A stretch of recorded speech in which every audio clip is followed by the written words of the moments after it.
목자의 어깨에는 어떤 시름이 있는 게 아닙니다. 목자의 어깨에는 그 능력이 필요한 이유는 무엇일까요? 잃어버린 양을 매야 하기 때문에 필요합니다. 진정한 능력은 뭘까요? 양을 찾을 때 피곤할까요? 땀을 흘릴까요? 예, 그 피곤함과 그 땀도 요한복음에 있는 말씀과 같이, 자 보십시다. 요한복음 4장에 어떤 말씀이 있죠? 6절 말씀입니다. 거기에 야곱의 우물이 있더라. 예수께서 여행으로 피곤하심으로 우물 곁에 그대로 앉으셨는데, 얼마나 피곤하셨으면 털푸덕 주저앉았을까요? 우물 곁 그대로. 근데 그 이유가 무엇일까요? 4절 말씀 보면 주께서는 사마리아를 거쳐 가셔야만 하였더라. 아무리 그분께서 힘들고 피곤하셔도 사마리아를 거쳐 가셔야만 하는 필연성이 있는 겁니다. 주님께서는 왜 영광 보좌를 버리시고 이 땅에 오셨을까요? 종의 형체를 그분이 가지신 이유가 뭘까요? 종의 형체, 그건 무엇일까요? 그분은 죄인의 모습으로 오실 수밖에 없었습니다. 그분이 이 땅에 계시는 동안에 아버지의 말씀을 순종하실 수밖에 없었던 그 이유는 무엇일까요? 그분은 그 몸에 죄를 늘 지고 다니셨다는 것을 의미합니다. 우리가 양과 목자의 위치에 있다는 것은 무엇을 가리킬까요? 우리는 죽을 수밖에 없는 것을 인정해야 하고, 죽을 수밖에 없는 위치에 있는 것을, 우리는 연약한 자인 것을, 어리석은 양인 것을 인정할 때에 비로소 길 잃은 곳에서 다시 주님을 만날 수 있는 것입니다. 그래서 목자가 잃어버린 양을 찾을 때까지 찾아다니지 아니하겠느냐? 그 다음에 찾으면 자기 어깨에 메고 기뻐한다고. 이런 생각이 들 수도 있겠죠. 이 양이 왜 이렇게 말을 듣지 않고 제 마음대로 우리를 나가서 정말 저 위험한 일 가운데로 들어갔을까? 마태복음 7장에 있는 말씀 잠깐 제가 생각나서 찾아 읽겠습니다. 마태복음 7장의 말씀 보면 이런 말씀이 있습니다.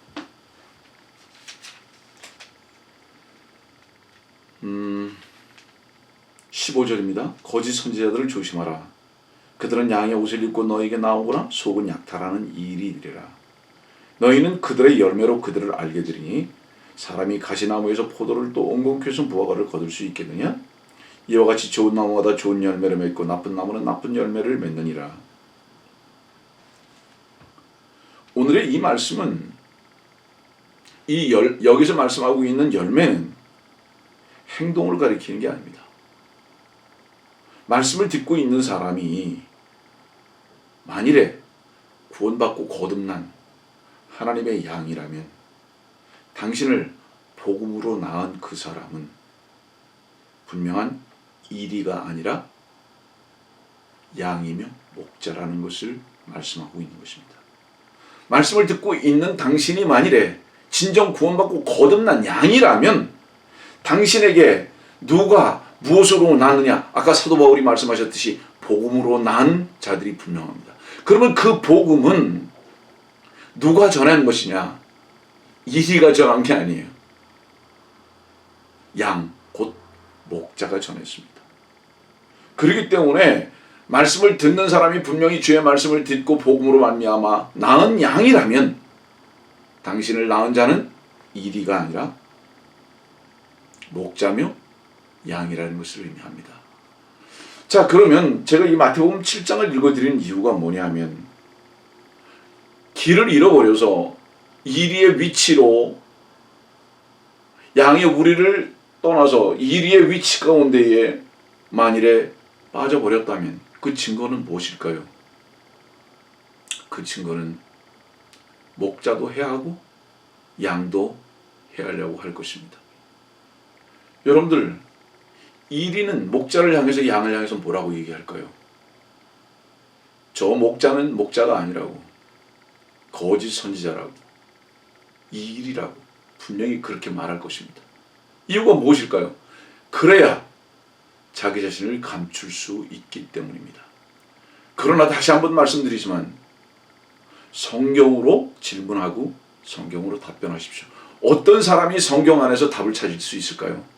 성경 안에서 답을 찾는 사람은 자기 자신이나 사람의 말을 통해서는 결코 답을 찾을 수 없는 것, 다시 말하면 세상도 모든 사람도 다 거짓되다는 것을 마음 가운데 아는 사람입니다. 사람의 말이나 사람의 어떤 평가 속에서 답을 찾으려고 하지 아니하고 하나님의 말씀에서 답을 찾는 겸손한 자인 것을 우리는 알아야 합니다. 그래서 요셉이 베냐민의 자리에서 은잔을 발견하고 드디어 그 사랑을 확증하는 것을 우리는 보게 됩니다. 로마서 3장 4절의 말씀 보니까 결코 그럴 수 없느니라. 실로 하나님은 참되시나 사람은 모두 거짓말쟁이라. 기록된 바 이는 주께서 주의 말씀에 의롭다 함을 얻으시고 판단받으실 때에 이기려 하심이라고 함과 같으니라. 거짓말쟁이는요, 자신은 참되고 하나님의 말씀은 거짓되다고 이렇게 무시합니다. 여러분들, 무시한다는 게 뭘 뜻할까요? 어떤 사람들은 말씀을 들으면서 그럴 거예요. 난 하나님 말씀 무시하지 않는다고. 무시하는 증거가 무엇인지 아십니까? 하나님의 말씀의 절대성 속에 결정하지 않는다는 겁니다. 자기의 생각으로 결정한다는 것입니다. 그것은 하나님의 말씀을 무시하는 것입니다. 스가랴서 13장 7절 말씀에 이런 말씀이 있어요. 오 카라 깨어서 내 목자를 대적하고 내 동료된 자를 대적하라. 만군의 주가 말하노라. 목자를 치라. 그리하면 양들이 흩어질 것이라. 뭐라고 얘기하면서 목자 칠까요? 어떻게 양들을 흩어지게 할까요? 여러분은 항상 창세기 3장에서 그 모범을 찾으면 됩니다. 하나님을 향해서 불평이 있게 하는 것입니다. 너는 지금 속고 있다고. 우리는 하나님의 눈을 회복해야 합니다. 창세기 6장 8절의 말씀 보면 이런 말씀이 있어요. 그러나 노아는 주의 눈에서 은혜를 찾았더라. 왜 여기서 그러나라는 부정사로부터 시작할까요? 창세기 6장 8절 이전에는 어떤 말씀들이 있을까요? 그 시대의 모든 사람들은 악할 뿐임을 기록하고 계십니다. 근데 왜 6장 8절은 그러나라고 말씀하시면서 주의 눈에서 은혜를 찾았다고 말씀하실까요? 노아도 별 다르지 않았다 이 말입니다. 다른 사람들과 똑같았다 이 말이에요. 오늘 말씀을 들으시는 분들은 주의 눈을 보시기 바랍니다. 제가 몇 년 전인가 그런 말씀 드린 적이 있어요. 로스앤젤레스에 있는 그랜드리 메모리얼 파크에 가면은 다윗상이 있습니다. 그 다윗상에 보면 그 눈에 하트가 새겨져 있습니다. 그 하트의 모양은 누구를 향하고 있다고 그랬죠? 그는 밧세바를 향하고 있습니다. 조건적으로 볼 때 어떻게 다윗이 밧세바를 그 눈에다 사랑을 담을 수 있을까요? 그건 불가능한 거죠. 상황도 불가능한 거죠. 여러분 마태복음 1장을 보세요. 마태복음 1장에 기록되고 있는 여인들을 한번 보시죠. 마리아를 제외한 4명의 여인들은 다 어떤 여자들인가? 창녀고 성적으로 다 문제가 있는 사람들입니다. 왜 여기에다 이 4여인을 기록하고 있을까요? 놀랍습니다. 하나님께서 보시는 은혜의 눈은 사람의 평가와 다르다는 것을 말합니다. 사도행전 9장 18절의 말씀 보면 즉시 그의 눈에서 비늘 같은 것이 떨어지면서 곧 보게 된지라 그가 일어나서 침례를 받더라. 저는 오늘 침례라는 부분에 대해서 다시 한번 여러분들에게 새로운 조명을 드립니다. 침례가 뭔지 아세요? 침례는 새로운 눈으로 볼 수 있는 것을 가리킵니다. 여러분들 물속에 들어갔다 나오고 마태복음 3장에도 그 말씀이 있죠. 하늘이 열립니다. 하늘을 보는 거예요. 땅을 보는 게 아닙니다. 예? 구원받고 거듭나서 주의 영으로 충만한 사람들의 증거는 뭔지 아십니까? 육신의 눈으로 사람을 평가하거나 보지 않습니다. 예. 침례는 무엇일까요? 눈에서 비늘 같은 것이 떨어지지 않으면, 먼저 눈 감겨지지 아니하고 또 비늘 같은 것이 떨어져서 침례를 받지 아니하면 절대로 새로운 모습으로 볼 수 없습니다. 우리는 그리스도 안에서 침례받았어요. 이건 뭐를 의미하죠? 이제 우리는 죽었다는 것입니다. 주님의 눈으로 볼 수 있어야 된다는 것을 의미합니다. 오늘 말씀을 들으시는 분은 과연 어떤 시선으로 보고 계십니까? 저는 말씀을 전하기 전에 매우 갈등했습니다. 왜 갈등했냐 하면 제가 약 2달 전에 그런 제목의 설교를 했어요. 어찌 나 같은 자가 이런 설교를, 이런 말씀으로 설교한 적이 있는데, 제가 하나님의 말씀을 전하기 전에 제 마음에 어떤 갈등이 있었느냐. 출애굽기 4장에 있는 말씀 보면 이런 말씀이 있습니다. 모세가 대답하여 말씀드리기를 그러나 보소서 그들이 나를 믿지도 아니하고 내 음성에 경청하지도 아니하리니 그들이 말하기를 주께서 내게 나타나지 아니하셨다 하리이다 하자. 제가 제 모습을 봤습니다. 내가 어떻게 주의 말씀을 전할 수 있는가? 말씀을 듣는 자들이 나를 보면 어떡하나? 오늘 저는 말씀을 듣는 분들한테 이렇게 부탁합니다. 말씀을 들으시라고. 절대로 김요한이를 보지 마시라고. 설교를 듣는 것은 사람의 입에서 나오는 그 사람의 입술을 보는 것이 아니라 그 사람의 입술을 통해서 주께서 말씀하시느냐라는 것을 들어야 하는 것을 말합니다.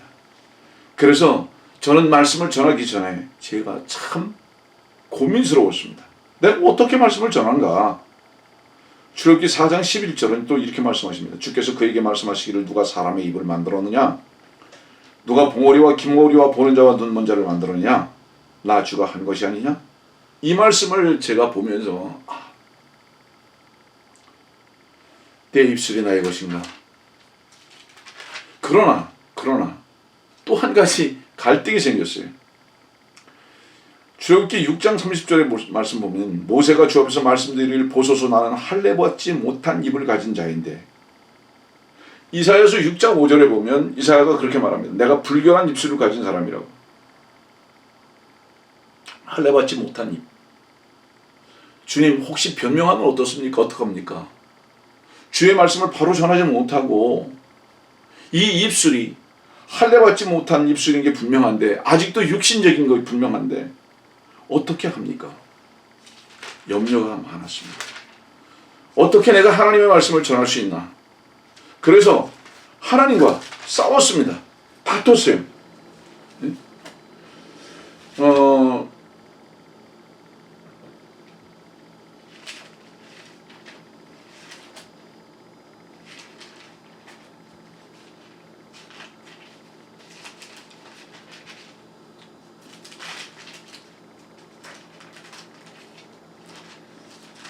출애굽기 말씀 보면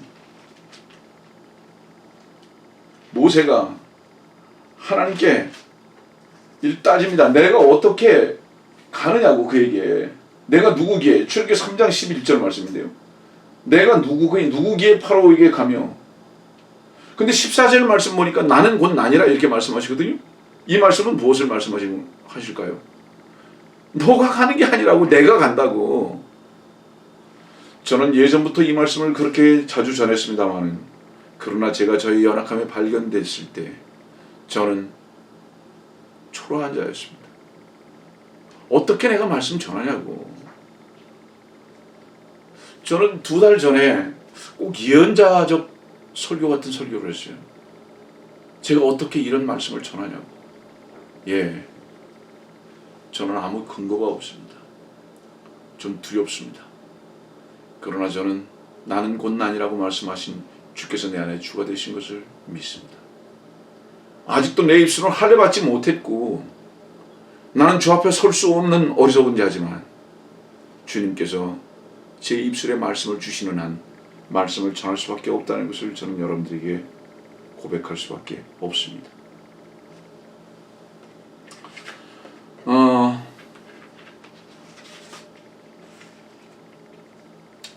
자, 누가 옷을 입히고 누가 벗을 수 있을까요? 오늘 우리는 말씀을 통해서 한 가지 알 수 있는 것은 주님만 옷을 입힐 수 있고 또한 옷을 벗길 수 있는 것을 우리는 압니다. 세상에는요, 생각 없이 사는 사람을 징모합니다. 그렇지만 하나님께서는 자신의 생각을 가지고 사는 사람을 악하다고 합니다. 이유가 무엇일까요?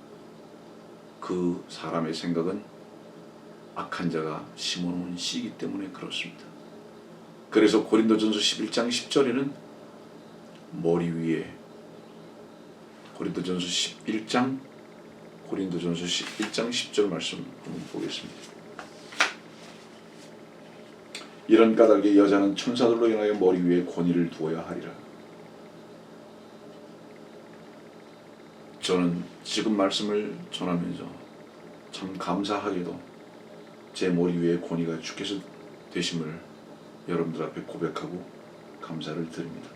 마태복음 3장 4절의 말씀 보면 이 요한은 낙타털로 만든 옷을 입고 허리에 가죽들을 둘렀으며, 요한이 언제부터 낙타털로 만든 옷을 입고 허리에 가죽들을 둘렀을까요? 그는 요단강에 있을 때 주님의 길을 평탄케 하기 시작했을 때 다 회개하고 침례를 받으라고 선포하기 시작했을 때부터라고 저는 여겨집니다. 그 전에 그는 어떤 옷을 입었었을까요? 그는 분명히 깎이지 않은 양의 털옷을 입고 있었을지 모릅니다. 그는 혹시 거미줄로 짠 옷을 입었을지도 모릅니다. 그렇지만 지금 그가 입은 옷은 낙타 털로 만든 옷을 입었습니다. 나는 부정한 자입니다. 그는 가죽띠를 둘렀습니다. 이것은 분명히 양의 가죽으로 된 허리띠였을 것입니다. 우리가 앞으로 나아갈 수 있는 힘은, 주의 말씀을 선포할 수 있는 능력은 어디서 나오는가? 우리 자신이 종의 빛이, 곧 다시 말하면 나는 부정한 자입니다 라는 것을 우리 스스로 알고 인정했을 때, 저는 앞으로도 이 온유한 위치에서 내려오지 않기를 원합니다. 제가 진정으로 종이 되기를 주님 앞에 간구하는데 종은 누가 될 수 있을까요? 죄인의 위치에서 발견되지 않으면 절대로 종이 될 수 없음을 저는 고백합니다. 저는 연약한 양입니다. 뿐만 아니라 주님 앞에 연약한 종입니다. 뿐만 아니라 어리석은 목자이기도 합니다. 그러나 저는 주님을 의지할 수밖에 없음을 고백합니다.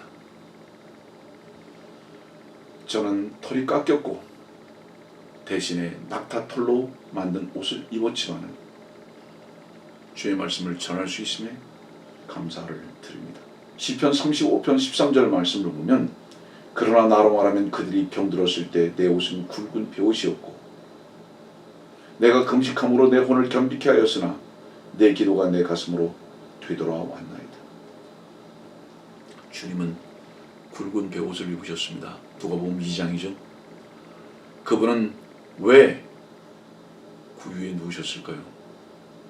짐승이 누워야 하는 바로 그곳에 그분이 누우신 이유는 무엇일까요? 베옷을 입고 왜 누우셨을까요? 왜 포대기에 쌓이셨을까요? 그분은 죽기 위해서 오신 것입니다. 죽기 위한 위치에서 자기 자신이 발견되지 아니하는 자들이, 양으로 발견되지 아니하는 자들이 어떻게 목자의 위치에서 양들을 이끌어갈 수 있겠습니까? 저는 그것을 원하지 않았습니다. 절대로 저는 사람들 앞에서 인정받는 위치에 있기를 또한 원했던 것을 고백할 수밖에 없습니다. 저는 오늘 말씀을 듣는 분들에게 이 한 가지를 부탁합니다. 빌립보서 3장 13절과 14절의 말씀 보면 형제들아 나는 내가 붙잡은 것으로 여기지 아니하노라. 다만 한 가지 일 즉 뒤에 있는 것은 잊어버리고 앞에 있는 것들의 손을 뻗쳐 그리스도 예수 안에서 하나님의 고귀한 부르심의 상을 위하여 그 표대를 향하여 쫓아갈 뿐이라.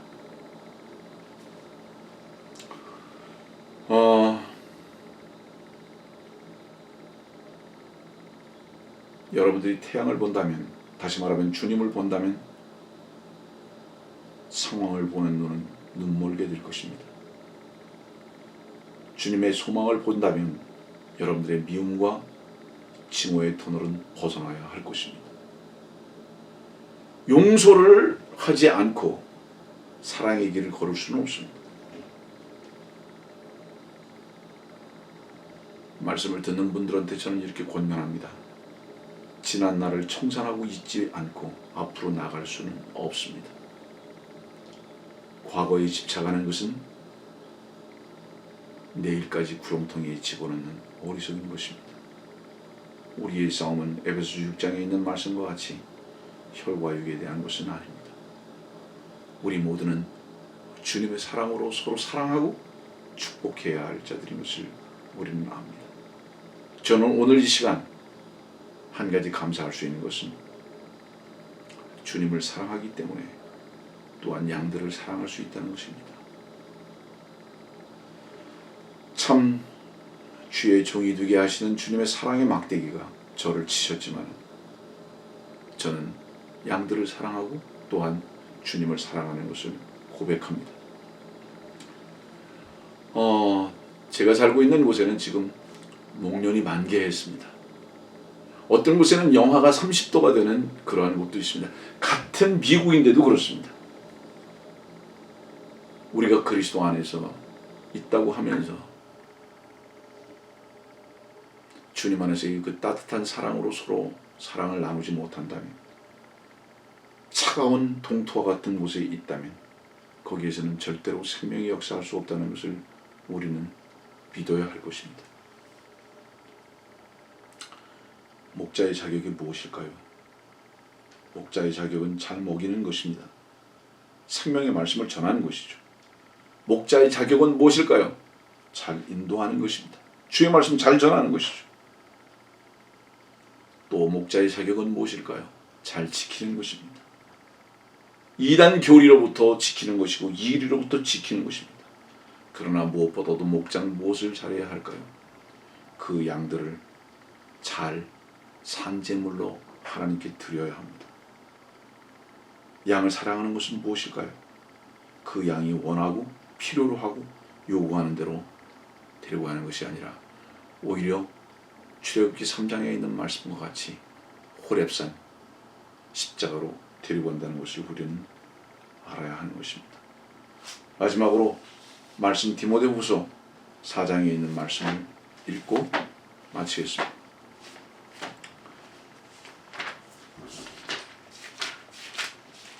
디모데후서 4장